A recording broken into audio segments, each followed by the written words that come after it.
So today I just wanted to show you how to make a really easy thank you card. And thank you cards are kind of an old-fashioned thing that not many people send anymore. And when someone gets a thank you card, it really does say thank you. And I think anybody would appreciate getting a handmade thank you card especially. So this one is really easy to make. And all you need are two different colors of cardstock. And I chose white and blue. And what you're going to do is cut them into two different sizes. The white one, or the backing, is going to be 6 by 4 inches long. And the smaller one is going to be 4 by 4.5 inches. So these will fit perfectly on a 6.5 by 5.5 inch pre-scored card that you can get at Michael's or Joann's or anywhere. And if you're going to use white, make sure and get the creamy colored cards, not the white cards. Otherwise, you should choose a different color backing so it contrasts nicely. So anyways, you can just go ahead and fold it in half nicely with your bone folder. Then put that out of the way. You don't need it right yet. And then with your blue piece, what I'm going to do is take it, and I'm heat embossing yet again.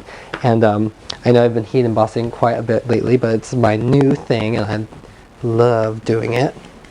So all you're going to do, heat embossing stamp pad, and I am using the Distress Embossing ink. Looks like it's from Ranger, or Tim Holtz. And I really like it. It's a really nice one. My Martha Stewart ink pad finally dried out. But anyways, just go ahead and stamp this centered on your blue piece of cardstock. Press down, make sure you get a nice transfer. And then take your embossing powder, and I've chosen the Martha Stewart embossing powder set, and this one is sterling. So just sprinkle that all over. You don't have to cap it just yet. And then go ahead and tap it off. And if you have any that you don't want, just go ahead and rub it off. And be careful with this right now, because this powder can be easily distorted and you can ruin your image if you're not careful. So go ahead and recapture all of your embossing powder. You don't want to waste any.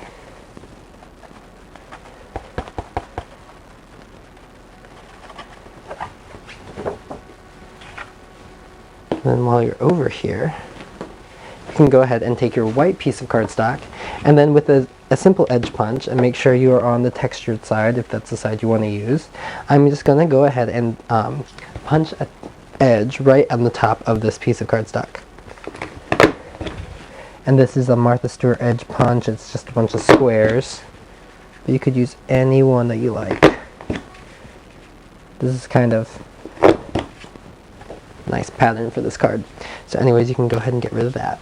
And then you can take this over here and go ahead and heat emboss it. And this is my favorite part. Let's just go ahead and move it out of the way.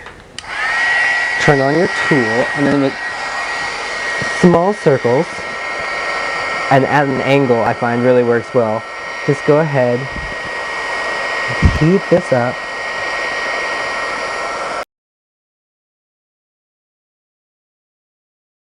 Once it's all heated up and raised, and you can tell it's all done because you can look at an angle and see this is all heat embossed. And this is a really nice thank you stamp, I should point out, and you can get at Joann's. At least that's where I got this one, and it just has thank you written all over it, and it fits perfectly inside this piece of cardstock. So if you have a different stamp and you need to cut your cardstock differently, that is fine.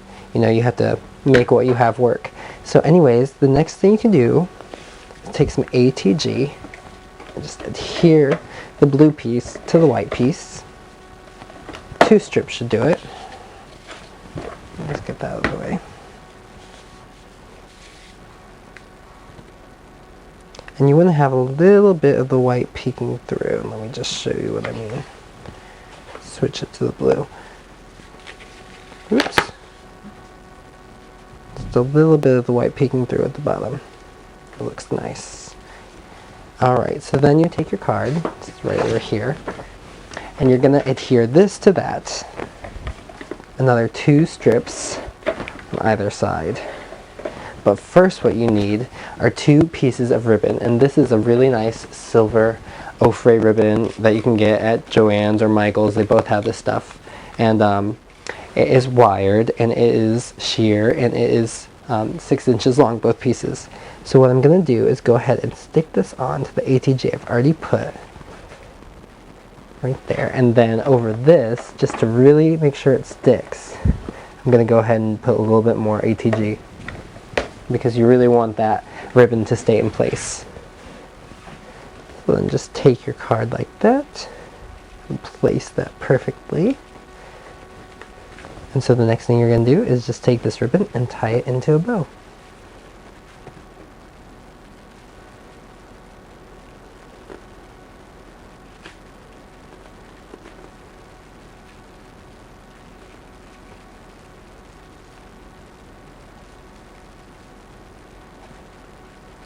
And then you can hold down the ribbon and tighten the ends as you need to.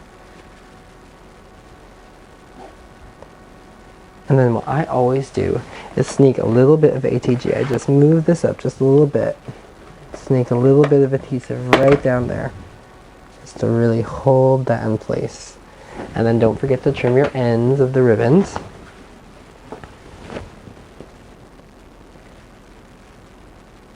Because people notice those little differences and appreciate them. But there you have it, a really easy, simple card, and I think anybody would be really excited to get this in the mail. So if you want, I hope you try it. Thanks.